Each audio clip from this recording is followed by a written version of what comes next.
Hey guys, this is Alyssa from Unbusy. I help introvert moms get life simplicity so you can live your best life now. You don't have to wait till your kids are gone.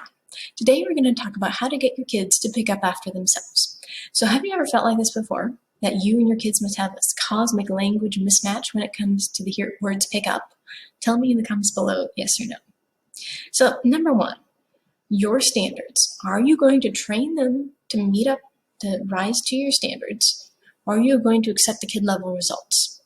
Because I think that's the real source of all your frustration here.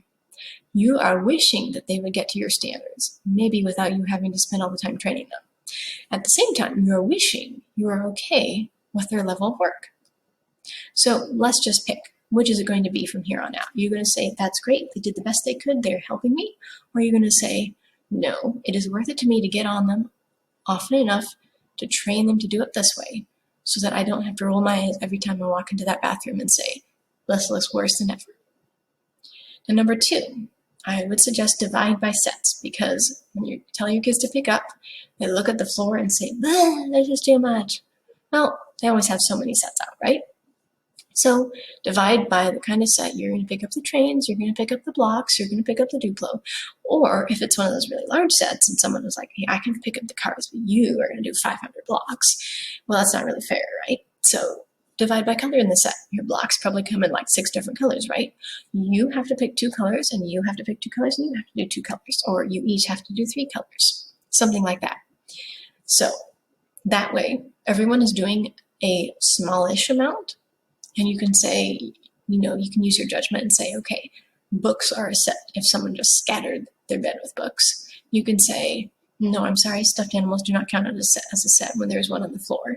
Tell them, thank you for picking that up. That was good. You need to do it. But if you want that to count as a set, you also need to tack on the blanket you left on the floor, the clothes that need to go on the hamper, and the shoes that need to be lined up neatly again.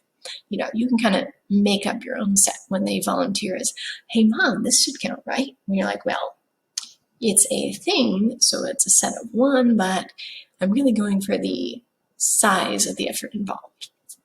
And then, of course, if one of your kids happens to volunteer to put away the entire set of blocks in order to get out of running around the room picking up, 24 different small things, that is okay too. So number 3, I suggest you get all of the kids helping. Say, I don't know, age 3.5 and up, get both genders, so we're not teaching the boys that they don't ever have to pick up. And we're not teaching the girls it's their job to pick up after their siblings. And include the not as responsible ones, you know who they are, and the pokey ones, the ones who make cleanup take like 30 minutes instead of 3.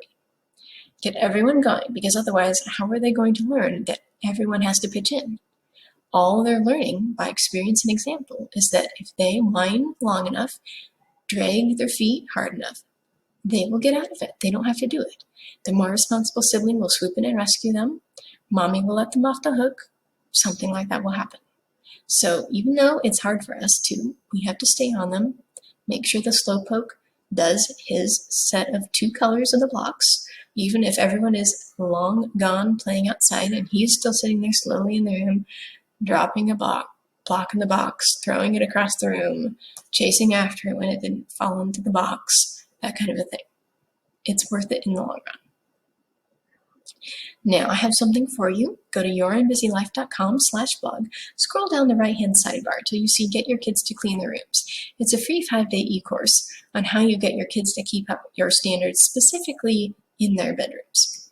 Sign up to give yourself the gift of time, because you don't need to be doing the cleaning for them, unless they're babies, of course. I will also put the link to that in the description below for you. And that's it, guys. Have a wonderful day.